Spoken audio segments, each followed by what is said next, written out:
Hello, and welcome to my lair. I am your host, DancingJohari. Today, we are celebrating over 100 subscribers. Thanks to everyone who has subscribed to my channel and shown your support. I put up a poll back in March in anticipation of getting over 100 subscribers, and I closed it out in September. There was only 4 votes, but the majority was for a Kaypea Creations doll. And as it happens, my husband has been wanting an art doll of Lucy from Disenchanted. So let's get started, shall we? To the workstation! Okay, so here we are working on the basis of our doll. Now, I don't have a doll head, so I have to make one. Starting with aluminum foil or aluminium foil, just foil, whatever foil you have on hand. I go ahead and make a head, the shape of the head that I'm going for, or at least the basic part of it. And I start, of course, trying to figure out what size cabochon I was going to use for the eye. I ended up using neither of those. Originally I was going to do Lucy as just a one-eyed demon, but then I'll explain it later. So once I got the basic head shape that I wanted, I covered the aluminum foil, or the foil, with some polymer clay. Now this is Cosclay that I'm using because it's what I had on hand, but you can use any kind of polymer clay that you want. Cosclay kind of stays a little bit flexible, so it doesn't break as easy. And, well, I didn't have any Sculpey clay that wasn't, so dried out that was going to take forever. So this stuff is pretty new and nice and soft, so I just used it. I was not wanting to fight with old clay. I needed to run to the store. Anyway, so I keep smoothing it. I worked on smoothing it out after I got the basic shapes that I wanted, and I added first the upper lip. And this is a Simpsons style character since it's by the same creator as the Simpsons.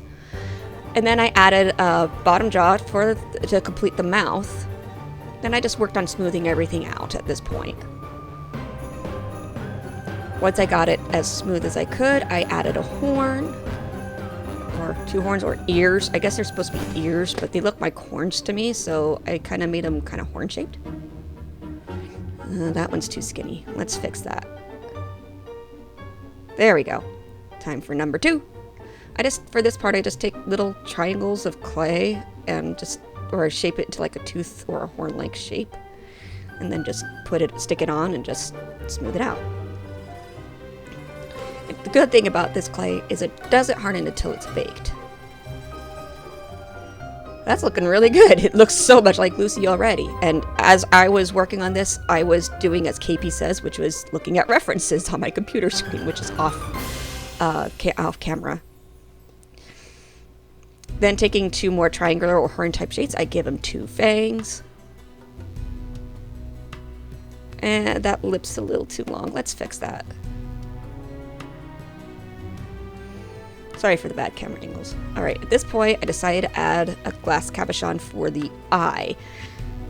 After I finished making this head, I called my husband to see if he wanted it to be as fully accurate to the cartoon, or if he was going to go with, if he would let me to have a little creative license, and he said no, he really wants Lucy to look like from the cartoon.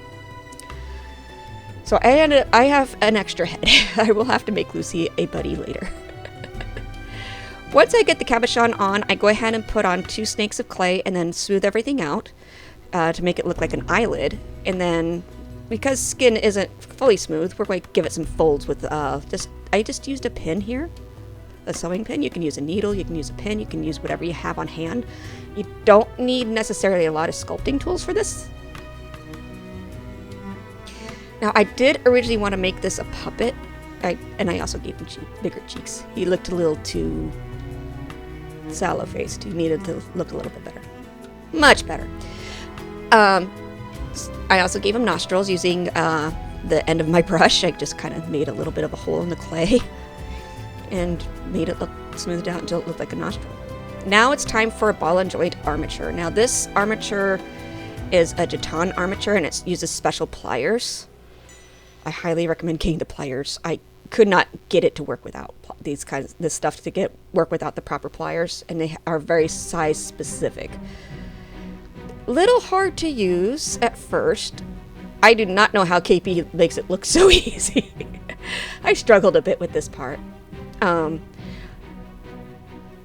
And I kept referencing the head for size, also, because I knew I wanted him to be a certain length, because my hubby wants him to sit on his shoulder, so John specifically requested that he be able to sit on his shoulder, so thus this part. Originally, I did want to make him a puppet, so there's going to be some mistakes that you're going to see in here. The main mistake was you have to have a solid head to make a puppet, a shoulder puppet out of these. I learned that the hard way in this video. Aluminum foil or foil inside the head actually interferes with the controller because the foil can move. And even if you glue the thing in and you have it as solidly in as you think, no, it kept moving on me, so I ended up not going that route. Still fun though. I'll probably be making another one in the future with a solid head, just so we can have a puppet. We want a tail, so after I make the basic humanoid armature, I add a Y connector, and that's where the tail is going to go. So I add another little bit of armature for the tail. You can use wire if you want. Wire is a little bit cheaper and easier to get. I found this stuff on eBay, but there's different places you can get it. You just have to look up ball and joint armature for dolls. Now, taking 2 pieces of EVA foam that was already in a dragon scale shape, I went ahead and glued 2 pieces together and then glued it onto the end of the armature for his tail and used my scissors to trim the shape into the demon type shape. All right, here's where I used a bike control brake cable to try to make this. And then I figured I could put the armature in with it. No, it doesn't work like that. It just interferes.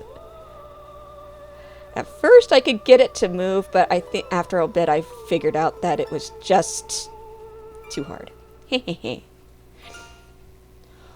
zip tied the cable into place. As I said, don't do that. If you're just making an art doll, you don't need it anyway. Then I taking strips of quilt batting, I went ahead and started wrapping up Lucy's armature. I secured loose ends with hot glue just to keep it from moving around. I also built up the butt area just a little bit, or the bootay. And then I build up just a tiny little bit down all the limbs. The main challenge was the belly and getting the belly shape right. For that, I ended up gluing pieces of batting just into the front. I think I also ended up putting in a couple of pieces of batting after I sewed it. For the hands and feet, I took little balls of aluminum foil or of foil and then sculpted the Cosclay around it, leaving a space like I did on the head. So, and then of course I just punched holes into the aluminum or into the foil to make it. Now it's time for his skin. He's supposed to be like a cat, but like a short-haired cat, because he's always being mistaken for a cat and not a demon. So I figured this velvet would be perfect. It's a bit stretchy, so it can go on. It'll have movement still, and it looks shiny, and I won't have to trim anything. I was looking for time-saving hacks on this one just a little bit. I did have faux fur, but it was going to make him really chonky if I used it. Now, if you want to make a chonky demon, go for it. This was my other mistake. I tried putting it on so it would go down the belly, but then I ended up switching and going down the back instead. I cut little holes to put the armature for the limbs through, and then I used a ladder stitch on the back after trimming down the fabric a little bit more and pinning it in place where I wanted it. And just using the ladder stitch, I made a nice clean as I possible seam down the back. Now keep in mind, skin or fur, you still have little folds, you still have little wrinkles, so it doesn't have to be perfectly smooth. In fact, if it's got some imperfections, that's actually better because it looks more realistic. Also, I'm getting over the tail end of a cold, so you can probably hear the congestion. I apologize if you have trouble understanding me, but yeah. It's unfortunately just the way it is.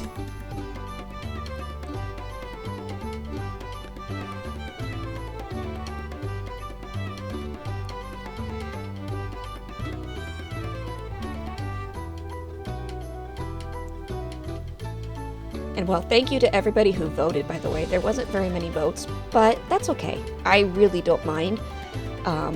There was another vote, 2 other votes. There was one for a repaint video and one for a tour of my pets. Well, I'm going to be doing more repaint videos in the future. No worries, there will be more of Monster High or Ever After High dolls or Barbie dolls being, or maybe even Rainbow High dolls being repurposed and given new life. I have plenty of stock in that regard. But this is a nice, fun change of pace, so you may see one of these now and then. This project didn't take me quite as long as my normal projects, which was really nice. And it was a lot of fun. The entire time I was just listening to Disenchanted in the background and listening to Lucy's do it, do it, do it! A lot. And every time I heard it and laugh, I was just laughing with him. It was so fun. I know, sounds a little like mad science-y, but you know, this is kind of mad scientist type stuff. And we are in October now, so this was just perfect timing for this doll. I am going to have another video this October of another doll that I've been planning for the past year. And I think you guys will really like it. It'll be another change of pace, but then after that we'll probably get back into more repaints for a while. We'll see. Sorry, this does take a while.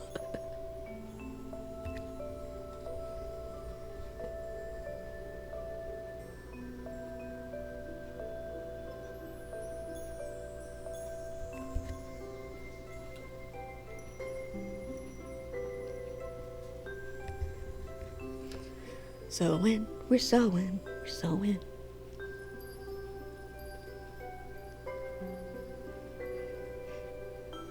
And yeah, normally I cut some of this out, but I just figured I'd do this seam, and I did one limb seam for you guys so you can see how I do it.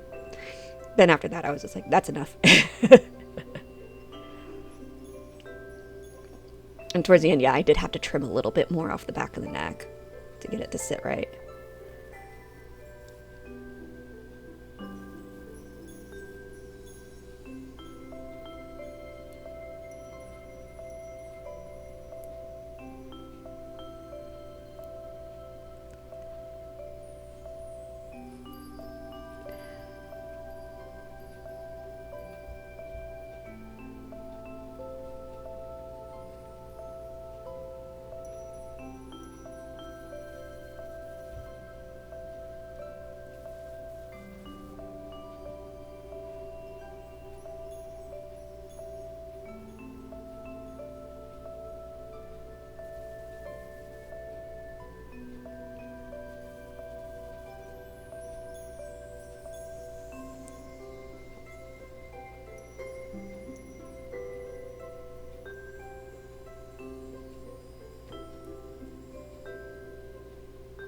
When I secure the ends of my thread, I go ahead and secure it as well as I can, and then I push the needle through in another area to bring it out in the other area. Then of course I also secured the ends of the fabric down onto the back of the neck and the back of the tail with a little bit of hot glue.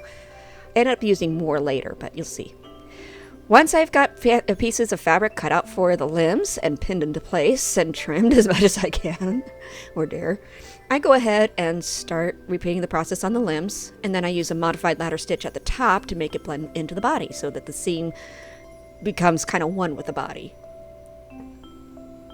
He's not going to be wearing any clothes, so this is all he gets for sewing, luckily.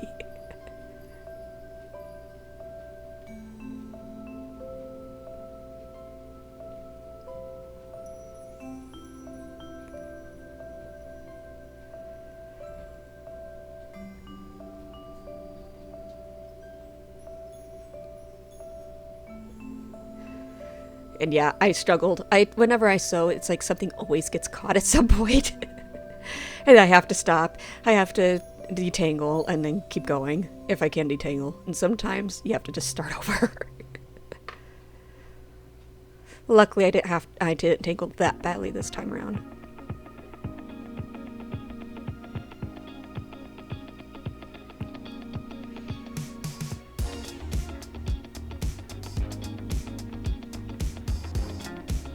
The good thing about this velvet is because of the way it lays, it gives it a little bit of highlights and lowlights and dark and shadows rather. But so I didn't have to even worry about giving the cloth body any paint.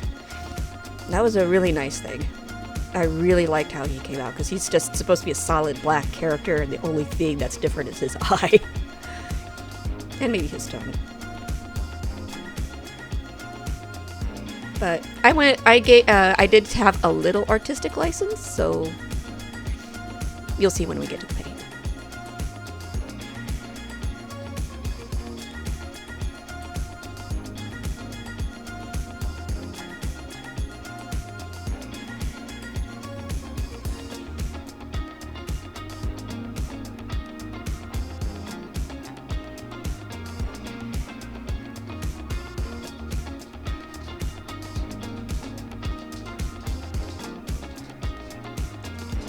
Now here we go. I might start going around the top of the joint.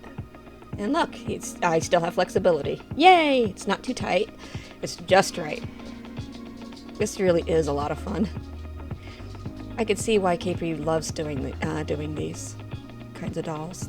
They really are just a blast to make. And there's so many different possibilities of things that you can make. And it's not upcycling per se, unless you're using old remnant fabric that nobody wanted. But it's still something brand new that you created just to be a piece of art. And in this case, this one just came out adorable. It's weird that I like making a demon.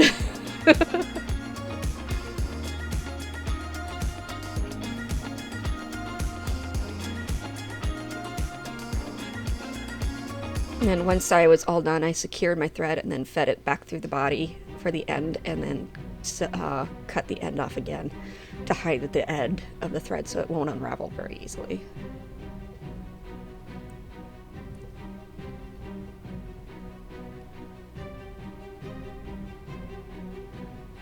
Now I'm going to repeat. Once I finish sewing all the rest of the limbs, I secure the ends of the fabric down with hot glue. I love how flexible this guy is. I also had to trim a couple bits of fabric. This will keep the armature from underneath from showing. Now it's time for acrylic paint. So using black acrylic paint, I started, I think I watered it down just a little bit. I think it took 4 coats. I just used Liquitex black acrylic and gave everything a base coat. And then I kept building up the coats until I was happy with them. At this point, I did not tackle the eyes at all. I was just focusing on the skin color. We'll get to details later.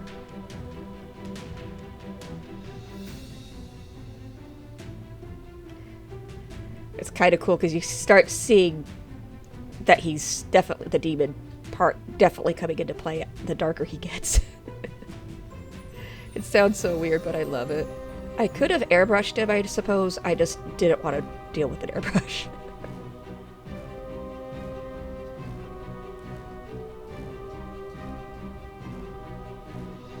Especially with with all the details and everything. I didn't want to get everything with a coat of black.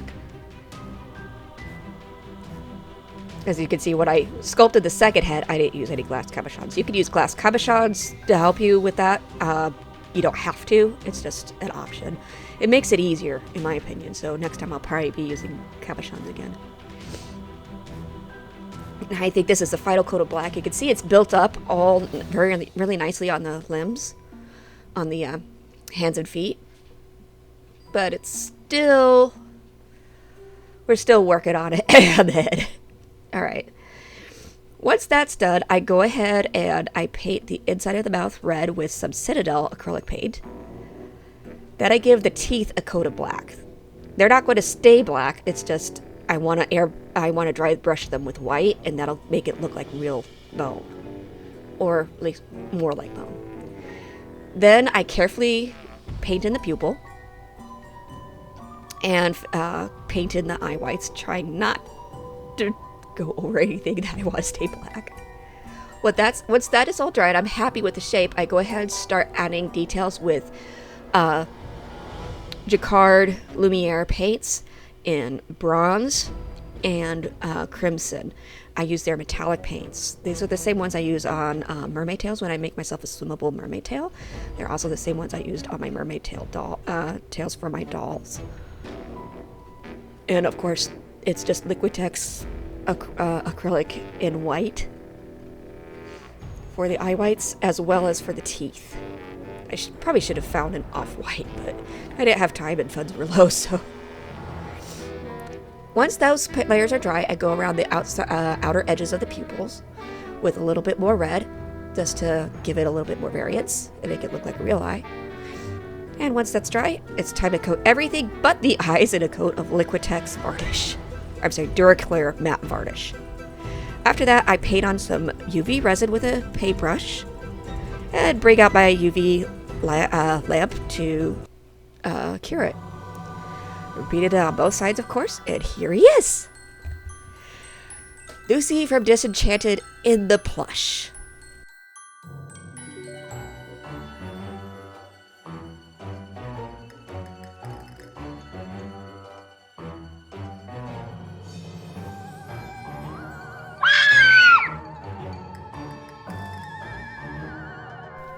This is a very different doll than I usually do on my channel, but I'm hoping you enjoyed his creation. Lucy came out very devilishly handsome, and my husband absolutely loves him. If you want to learn more about making art dolls, you should go check out Kaypea Creations channel. By the way, if you tag me on Instagram, you can show me any artwork you've made, whether it's dolls or drawings or any sort of artistic endeavors that you'd like me to see. Please feel free to tag me. Thank you again to all of my subscribers. I love making dolls, but I love sharing them here with you all even more. I hope that this tutorial maybe even helps you in creating your own art doll. Until next time, bye.